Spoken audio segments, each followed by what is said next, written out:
Liberal talk show host tries to humiliate Barron Trump. His epic clapback goes viral. Before we dive in, kindly hit the subscribe button and let us know where you're watching from in the comments. Barron Trump was no stranger to public scrutiny since childhood. The world had watched his every move, dissecting his expressions, speculating on his thoughts, and more often than not underestimating him. He had learned to ignore the noise, to let the world assume what it wanted while he quietly honed his own path. Unlike his father, he had no grand political aspirations or thirst for the spotlight. He preferred books to rallies, debate to spectacle. But when an unexpected email landed in his inbox, he found himself staring at the screen with a mix of curiosity and amusement. The invitation was from the Progressive Hour with Ethan Glass, one of the most watched left-leaning talk shows in the country. The event, a live town hall at Columbia University, a setting designed to be hostile to any Trump, let alone the youngest. The subject line read, "An honest conversation with Barron Trump, live at Columbia." Barron almost laughed. Honest conversation? He knew better than that. Ethan Glass had built his career on takedowns, a self-proclaimed warrior against right-wing hypocrisy. His interviews were infamous for their one-sided nature. He invited guests not to debate them but to ridicule them. His fans ate it up, relishing the moments he reduced conservatives to stammering sound bites, their credibility shredded in real time. This wasn't an invitation. It was an ambush. Barron leaned back in his chair, letting the idea settle. Every instinct told him to ignore it. What did he have to prove? He wasn't a politician, a media figure, or even a regular participant in political discourse. To accept would be to willingly step into a trap. But the more he thought about it, the more something stirred inside him. For years, people had assumed he was just a passive observer, a rich kid with no substance. They called him privileged, detached, irrelevant. The media crafted a version of him that barely resembled reality. What if, just once, he flipped the script? What if instead of being their latest punchline, he turned their stage into his own? He glanced at the clock. It was late, but he wasn't tired. He pulled out his phone, scrolling through past interviews of Glass. He analyzed his tactics, his favored rhetorical tricks, the way he controlled conversations. It was all formulaic. And if it was formulaic, it could be dismantled. Barron sat up, cracked his knuckles, and typed a reply, "I accept. See you in New York." The response sent a shock wave through the show's production team. Ethan Glass smirked as he read it. He actually took the bait, he muttered, turning to his staff. His executive producer, Maya Richards, raised an eyebrow. "You really think this is a good idea? He's not exactly a known entity. We don't know how he'll handle himself." Glass waved a dismissive hand. "Please, he's a Trump, arrogant, out of touch, and easy to provoke. We'll hit him with questions about privilege, his father's policies, and a few well-placed barbs about his lack of public experience. The audience will eat it up." Maya wasn't so sure. "You might want to be careful. We don't know if he's prepared." Glass scoffed. "What's he going to do? Quote a Wikipedia page at me?" The team chuckled, but Maya remained uneasy. She had spent years booking guests, and something about Barron's acceptance email didn't sit right. There was no hesitation, no posturing, just quiet confidence. If Glass was wrong about this, the event could go south in ways they hadn't anticipated. But the die was cast. The show was happening, and the world would be watching. Ethan Glass reclined in his leather office chair, sipping his oat milk latte as his production team buzzed around him. He was feeling good. No, he was feeling great. This upcoming event was going to be legendary. The youngest Trump walking straight into the Lion's Den live in front of an Ivy League audience hungry for blood. He could already picture it. Barron fumbling through his answers, trying to defend indefensible policies, getting tripped up by loaded questions. The internet would feast on the memes. Twitter would be flooded with clips of Glass's takedowns. His smug expression alone would be enough for 1,000 reaction gifs. "This is going to be a massacre," Glass said, flashing a self-satisfied grin as he scrolled through his phone. His team had already leaked the news, and the response was overwhelming. Liberals were eager to see him deliver the knockout punch. He turned to his head writer, Jason. "How's the prep coming along?" Jason pushed his glasses up his nose. "We've got the structure down. We'll start with an easy one, privilege. Everyone loves to watch a rich kid squirm." "Good," Glass said.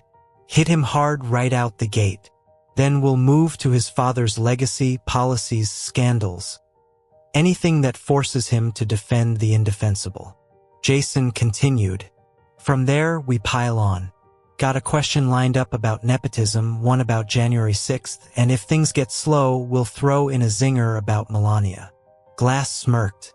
"Nice. Personal jabs always get the biggest laughs." Maya, his executive producer, leaned against the desk, arms crossed. "Ethan, are you sure about this? Barron isn't his father. He hasn't been in the media circuit like the others. What if he actually—" Glass waved her off. "Please, he's a trust fund baby. He's never done a live debate in his life. You really think he's about to school me?" Maya hesitated. "I just think he's not as predictable as you think." Glass clapped her on the shoulder. "Relax. I've got this." Barron Trump sat at his desk in Palm Beach, a large notebook open before him. He had spent the past few days studying not just Ethan Glass's interviews, but his tactics, his patterns, the way he manipulated discussions. There was a rhythm to it, a predictable flow that leaned more on emotional rhetoric than actual substance. Glass wasn't unbeatable. He was just used to opponents playing defense. Barron didn't plan on playing defense. His phone buzzed. A text from his friend Jake popped up. "Jake, bro, you seriously going on that show? They're setting you up." Barron replied, "I know, Jake. Then why do it?" He stared at the text for a moment before replying. "Because they think I'm an easy target." Jake sent back a laughing emoji and a simple, "Damn. All right. I'm watching." Barron smirked, closing his phone. He had no illusions about what was coming. The questions would be loaded, the audience primed against him, the host prepared to make him a spectacle. But they were underestimating him. They expected a nervous, rich kid fumbling under pressure. They were about to get something entirely different. Ethan Glass rehearsed in front of the mirror, perfecting his delivery. He had done enough of these to know how to time his pauses, when to push harder, when to let the audience laugh. He wasn't just a host, he was a performer. And tomorrow night, he was going to deliver his best performance yet. Across the city, Barron Trump wasn't rehearsing. He wasn't memorizing lines or preparing canned responses. He was simply reading, fact-checking, cross-referencing, absorbing knowledge. Tomorrow night wasn't about putting on a show. Tomorrow night was about proving a point. Columbia University's main auditorium buzzed with anticipation. Every seat was filled. The crowd, a mix of eager students, faculty members, and journalists, all waited for the main event. The set was designed to make the debate feel intimate yet intense. 2 chairs positioned under bright stage lights, with a large backdrop displaying the words, "The Progressive Hour with Ethan Glass," live from Columbia University. Outside, the scene was just as electric. Protesters waved signs, some mocking Barron Trump, others demanding his invitation be revoked. Among them, conservative students gathered in small clusters, unsure whether to defend him or distance themselves from whatever spectacle was about to unfold. Backstage, Ethan Glass was soaking in the moment. He adjusted his tie, flashing a confident grin at himself in the mirror. His producers fussed around him, checking audio levels, confirming last-minute social media coverage. ensuring everything was in place for what they expected to be a one-sided victory. 5 minutes till we go live, a stagehand called. Glass turned to Maya, his executive producer. Everything set? She nodded, but there was hesitation in her eyes. Yeah, full house. Streaming numbers are already spiking. But, Ethan, I just have a weird feeling about this one. Glass scoffed. Maya, come on. The guy's a trust fund baby. He's never done a live debate in his life. You really think he's about to school me? Maya hesitated. I just think he's not as predictable as you think. Glass clapped her on the shoulder. Relax. I've got this. Barron Trump stepped out of the black SUV, the cold New York air sharp against his skin. Unlike the chaotic crowd outside, he moved with quiet calm. No entourage, no fanfare, just him and the challenge ahead. As he approached the entrance, a few students jeered. Go back to Florida, rich boy, one shouted. Another held up a sign reading, This should be fun. Barron didn't react. He had spent a lifetime being a target for the media and public opinion. This was nothing new. Inside, he was met by a young stage assistant who nervously led him through the dimly lit backstage area. Mr. Trump, Ethan will greet you on stage. We're going live in 3 minutes. Got it, Barron replied. The assistant hesitated before adding, For what it's worth, I think it's cool that you showed up. Barron smirked. Thanks. Let's see if you still think that after the show. As he reached the edge of the stage, he could hear the muffled roar of the audience, the energy palpable. He exhaled slowly, adjusting his jacket. Then the booming voice of the show's announcer filled the auditorium. Ladies and gentlemen, welcome to a very special edition of the Progressive Hour, coming to you live from Columbia University. Please welcome your host, the one and only Ethan Glass. The crowd erupted in applause as Glass strode onto the stage, waving like a rock star. He took his seat, grinning widely. The applause gradually died down, and Glass turned back toward the wings. And now, the man of the hour. Please welcome Barron Trump. A wave of mixed reactions swept through the auditorium. Some cheers, but mostly murmurs and skeptical laughter. Barron walked out slowly, his face unreadable. The bright lights hit him momentarily blinding, but he never broke his stride. He reached center stage, shook Glass's hand with a firm, deliberate grip, then turned and took his seat. Glass leaned forward, smirking. Welcome to the lion's den, he quipped, earning a chuckle from the audience. Barron met his gaze, his expression calm. Thanks for the invite, he said smoothly. Then, after a brief pause, he added, Though I was told this was a debate, not a petting zoo. A few gasps rippled through the audience. Some students laughed, others whispered. Glass blinked, momentarily caught off guard, before forcing a chuckle. Oh, I see you've come prepared, he said, shifting in his chair. Barron tilted his head slightly, his tone casual. You could say that. The game had begun. The moment the applause settled, Ethan Glass leaned forward, his smirk widening as he prepared to fire the first shot. He had done this 100 times before. Start strong, set the tone, and keep control of the narrative. Barron might have walked in confident, but confidence alone wouldn't save him. So, Barron, Glass began, his voice dripping with faux warmth. Let's talk about privilege. The crowd murmured approvingly. It was the opening they expected, and Glass knew he had their full support. He continued, You were born into wealth, into power. You've never had to worry about making rent, about health care, about whether your next paycheck would cover groceries. Tell me, do you really think someone like you has the right to talk about the struggles of ordinary Americans? Barron nodded slowly as if considering the question carefully. Then he looked Glass dead in the eye and asked, Do you think having money automatically makes someone ignorant? Glass blinked. Well, it certainly can insulate people from reality. Barron leaned back in his chair. Like how you make millions pretending to be a voice for the working class? The room went quiet. Glass let out a forced laugh. That's cute, Barron. But let's be serious. I am serious, Barron interrupted smoothly. You've got a net worth in the tens of millions. You fly first class, live in a Manhattan penthouse, and yet here you are, grilling me about privilege while your show profits off of demonizing people like me. Tell me, Ethan, when was the last time you worried about paying rent? A few students chuckled uncomfortably. The power dynamic in the room had already started to shift. Glass had expected a defensive response, maybe a stammered attempt at justifying his wealth. He hadn't expected Barron to flip the question back on him so effortlessly.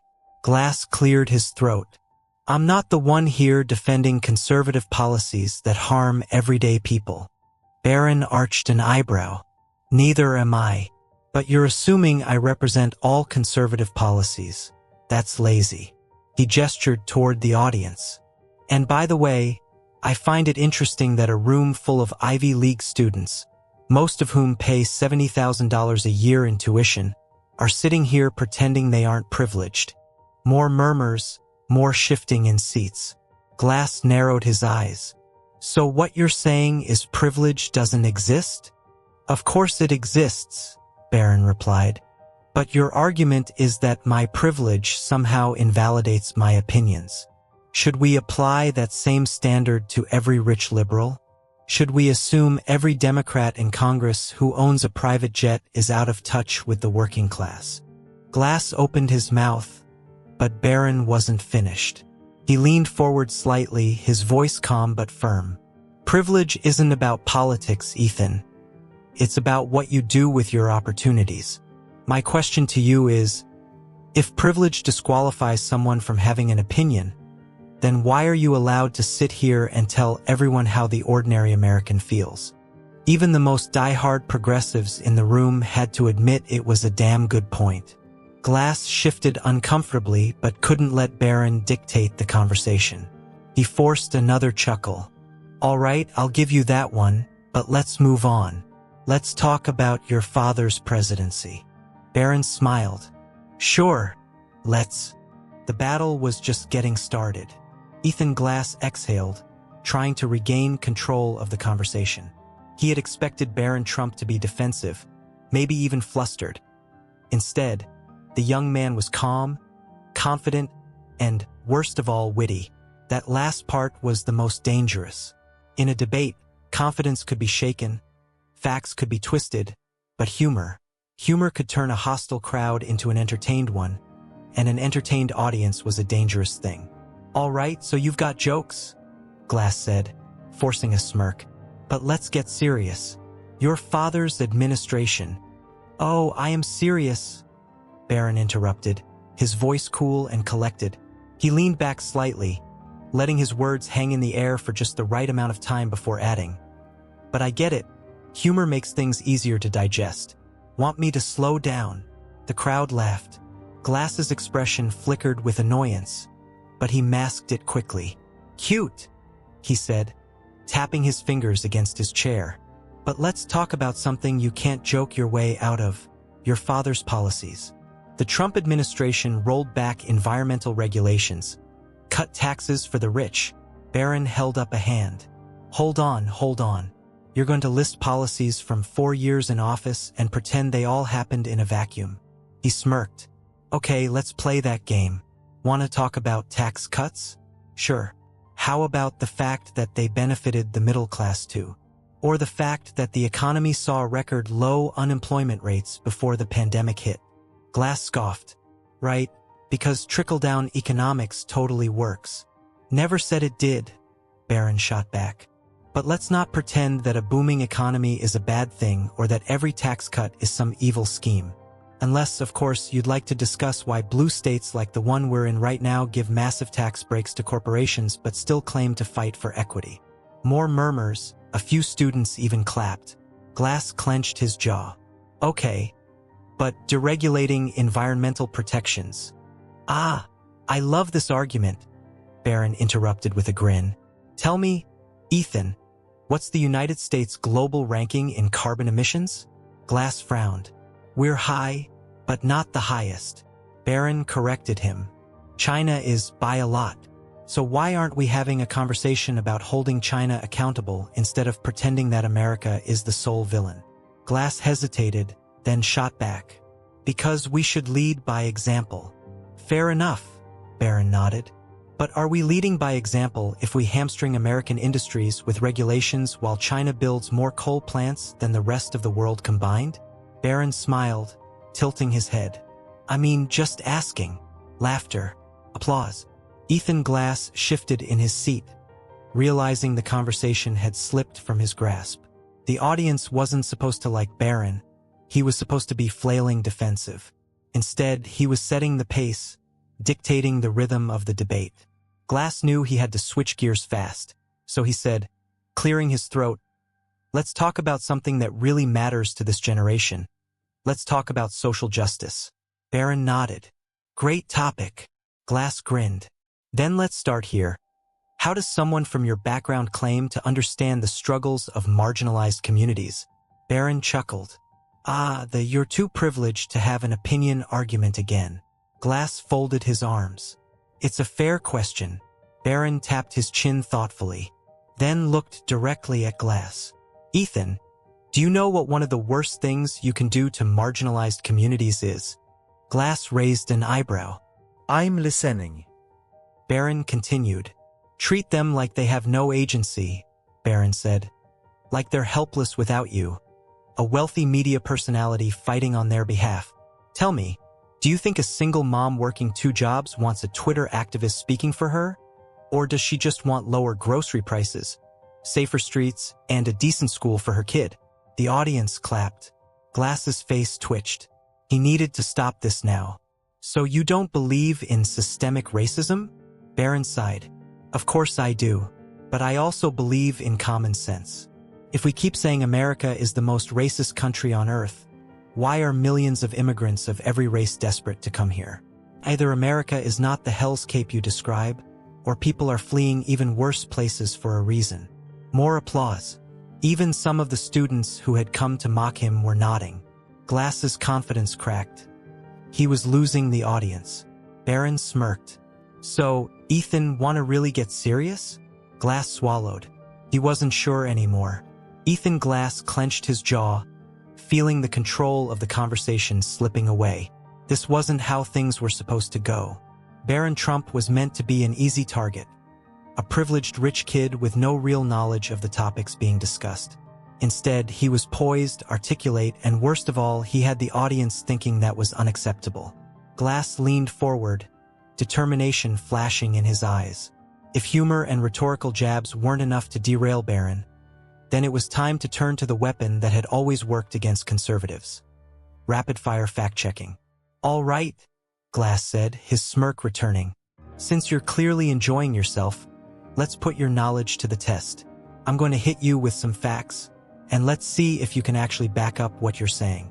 Barron raised an eyebrow, unimpressed. Go for it. The audience murmured, sensing the tension rise.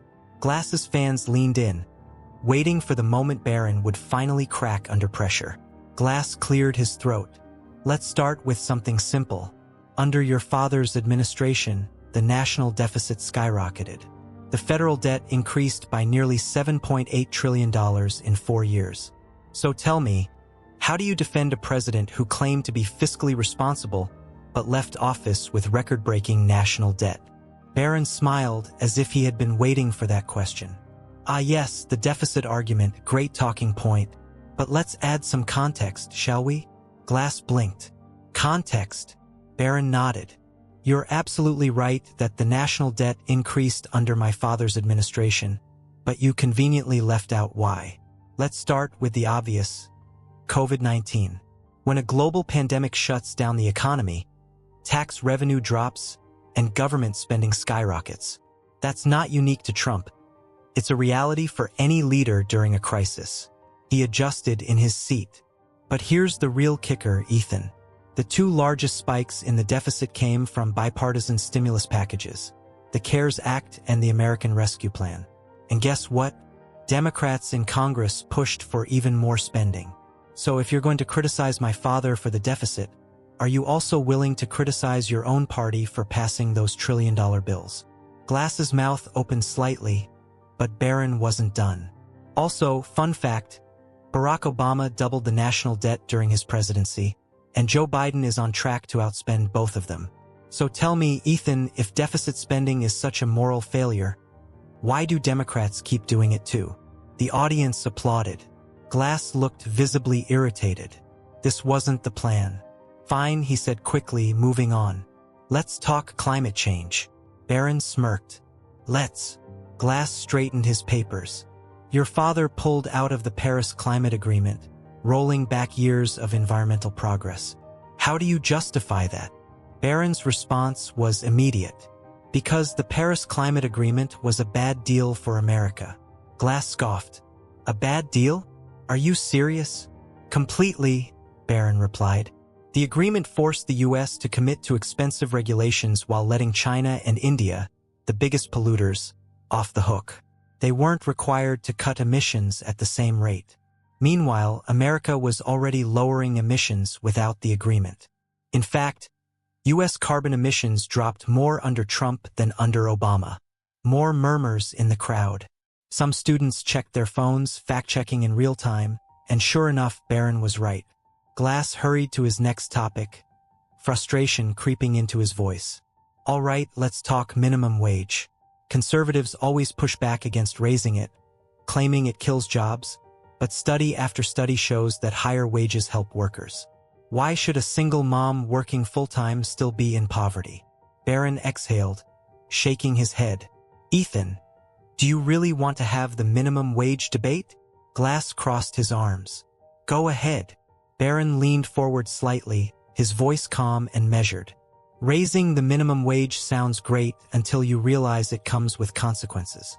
If you force small businesses to pay employees more than they can afford, what do? They pay them fairly, Glass shot back. Barron smiled. No, they fire them or replace them with automation. Look at what's already happening. McDonald's is rolling out more self-service kiosks, and grocery stores are replacing cashiers with self-checkout machines. That's not because of corporate greed. It's because business owners can't afford to pay double wages overnight. Glass opened his mouth, but Barron continued. And another thing, people love to talk about $15 an hour, but what works in New York City doesn't work in rural Ohio. A small business in a town with a low cost of living can't pay the same as a Fortune 500 company. That's why wage laws should be handled at the state level, not by one-size-fits-all government mandates. The audience reacted, more nodding, more whispers of agreement.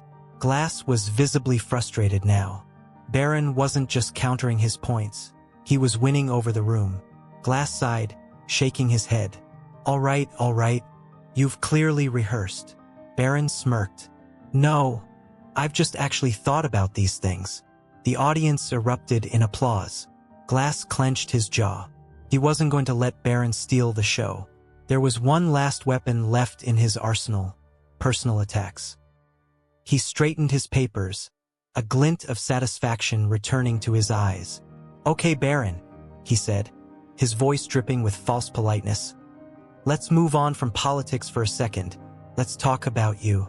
People say you've lived in your father's shadow your whole life, that you've never had to make your own way. So tell me, what exactly have you accomplished? The audience quieted, waiting for Barron's reaction. This was supposed to be the moment where he cracked, where he fumbled for an answer. But Barron just smiled. Oh, we're doing that now? The you didn't build this yourself argument. He leaned back in his chair. Tell me, Ethan, do you think Sasha and Malia Obama have earned their success? Or do they get to benefit from their last name without being called out for it? Glass's smirk disappeared. Barron tilted his head. Or how about Chelsea Clinton? How many millions has she made from connections alone? He leaned forward slightly. Funny how we only question certain last names. A stunned silence filled the room. Barron let it linger, then he smiled. But hey, If the goal is to criticize people for benefiting from family wealth, let's talk about Hunter Biden. The audience exploded. Some laughed, others clapped, and a few die-hard progressives groaned. Even the camera operator let out a stifled chuckle. Ethan Glass looked like he had swallowed a lemon. For the first time in his career, he was speechless. The silence stretched across the auditorium, thick with tension. Ethan Glass, the man known for his sharp wit and brutal takedowns, sat frozen, his carefully crafted attack crumbling in real time. Barron Trump had not only countered his question, he had turned it into an indictment of the very people Glass would never dare to criticize. The audience, initially primed to cheer for the aggressive host, now sat in stunned contemplation. Glass forced a chuckle, but it was weak, his confidence visibly shaken. Okay, he said, holding up his hands in mock surrender. You got me there. But let's be real, Barron. Your last name does come with advantages, right? You can't seriously argue that you've had to struggle. Barron tilted his head slightly, as if considering his words carefully. Then, with a calm, measured tone, he replied, Of course I have advantages. But let me ask you this, Ethan. Do you think having privilege automatically makes someone wrong? Glass blinked. I think it can make people out of touch, maybe. Barron acknowledged, but privilege doesn't mean a person can't have valid points or earn their place.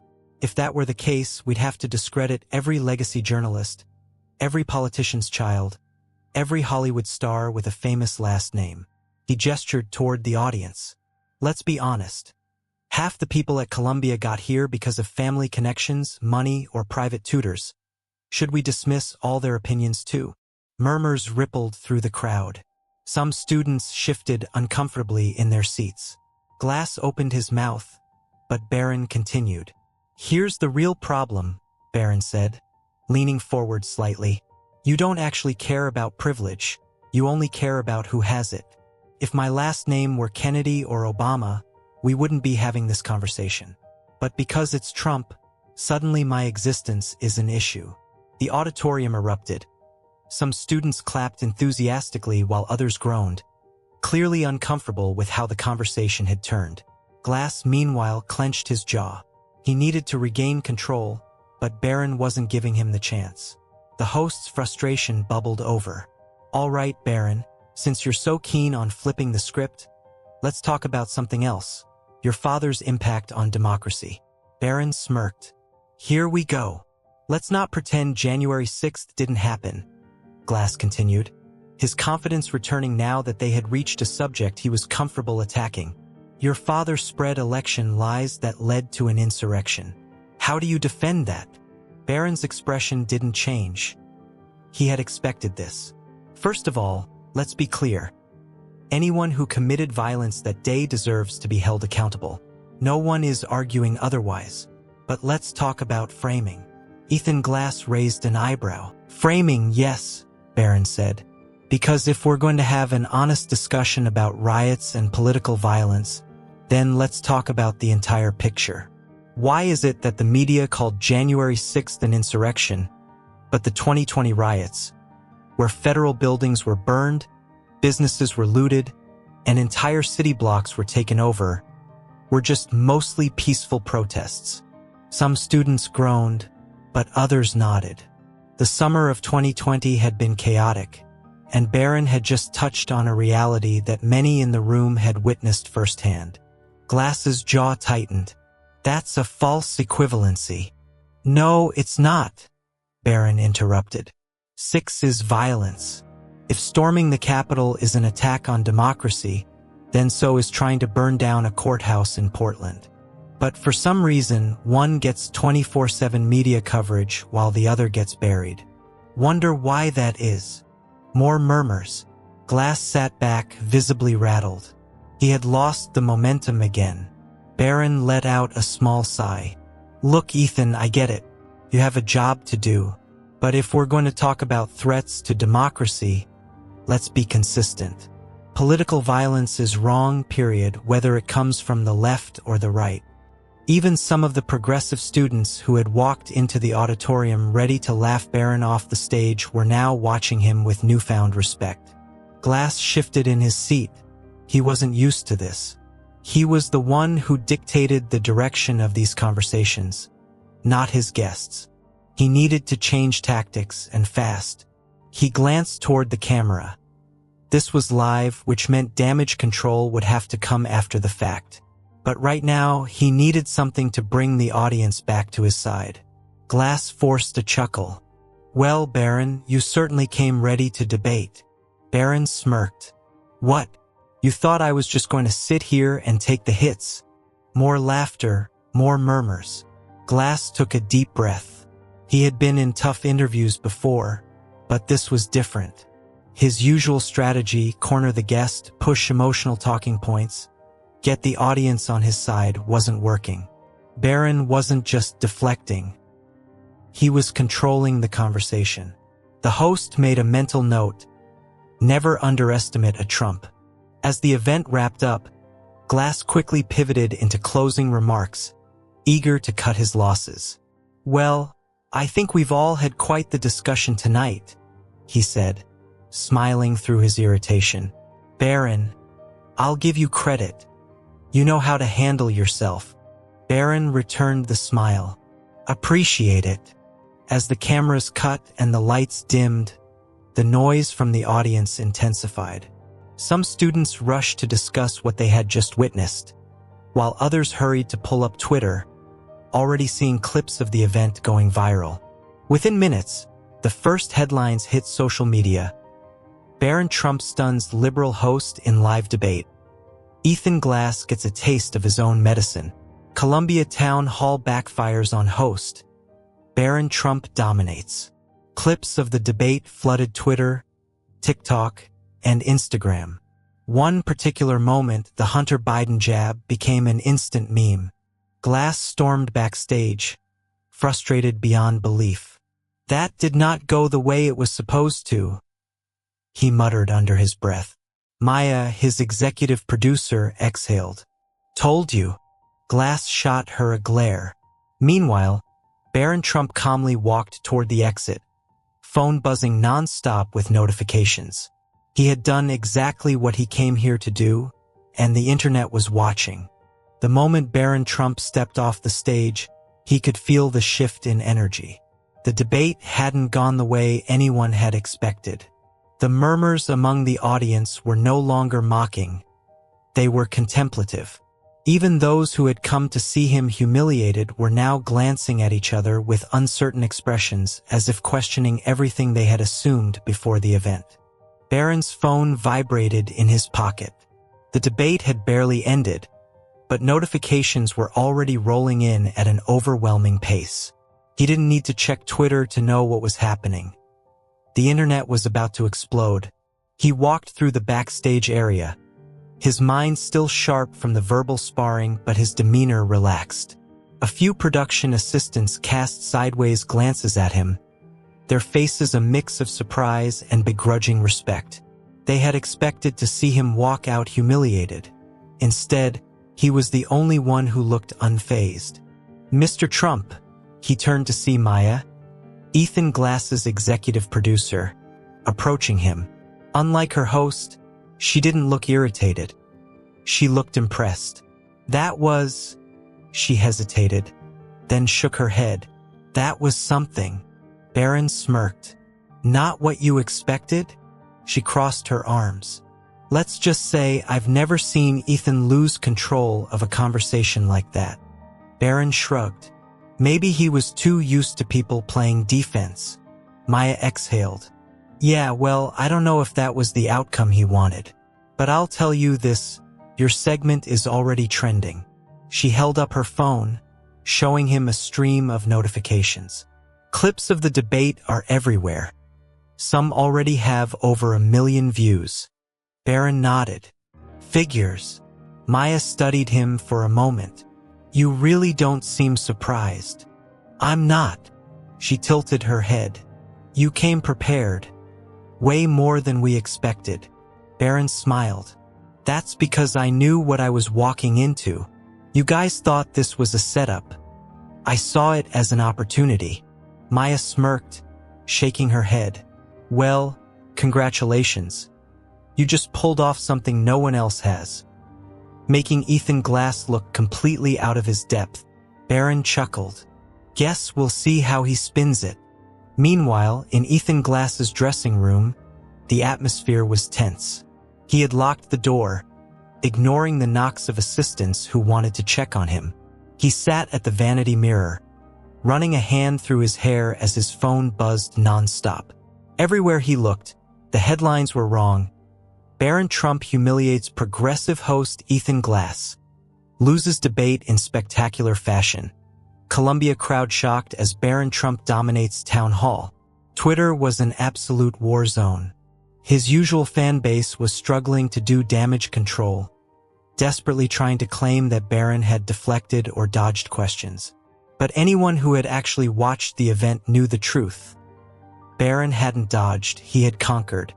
Then came the memes, the Hunter Biden remark, the petting zoo comment, the privileged debate reversal. His own face, frozen mid-blink, was now circulating with captions like, "When you realize your guest did his homework," and "That moment you become the interview." Glass shattered. Ethan cursed under his breath, slamming his phone down. This was supposed to be his moment. This was supposed to be his victory. Instead, he had become the joke. A sharp knock at the door interrupted his spiral. "Ethan," Maya's voice came through, calm but firm. "You need to get out here. We need to talk about how we handle this." Ethan closed his eyes, inhaled deeply, then exhaled slowly. Damage control, that's all this was. He had survived bad interviews before. He could survive this, right? Within an hour of the town hall ending, the internet had turned into a feeding frenzy. The most viral clip was Barron's exchange about privilege, where he calmly dismantled the idea that his last name disqualified him from having an opinion. That clip alone had already amassed 5 million views on Twitter and counting. YouTube was flooded with reaction videos. Some conservative channels were calling it the greatest debate takedown of the year. Even some liberal-leaning commentators were forced to admit that Barron had held his own. But the biggest shock came from Gen Z. The demographic that had been largely written off as progressive by default was suddenly questioning things. Barron's composure, humor, and ability to articulate his points had caught their attention in a way no political figure had in a long time. TikTok was ablaze with edits of the town hall, side-by-side breakdowns of Glass's expressions as Barron outmaneuvered him, meme compilations of Ethan's stunned reactions. Clips titled, "Why did no one tell us Barron Trump was like this?" One comment, with over 100,000 likes, read, "I don't even like Trump, but damn, his son just cooked Ethan Glass alive." The impact was undeniable. Back in Palm Beach, Barron sat alone in his study, watching the digital chaos unfold. He scrolled through posts, his expression unreadable. He wasn't shocked by the reaction. He had anticipated most of it. But what intrigued him was the way people were genuinely listening. Not dismissing, not mocking, listening. He leaned back in his chair, fingers tapping on the armrest. He hadn't gone to that debate to become a political figure. He had gone because he was tired of being underestimated, tired of the media painting him as an empty name, a blank slate for their assumptions. Now, people saw him for what he was, and whether they liked it or not, they couldn't unsee it. His phone buzzed with a new text from Jake. "Jake, dude, you broke the internet." Barron smirked and typed back, "Ethan Glass thought he was the only one who could play the game." Then, with a final glance at his screen, he put his phone down and exhaled. This was just the beginning.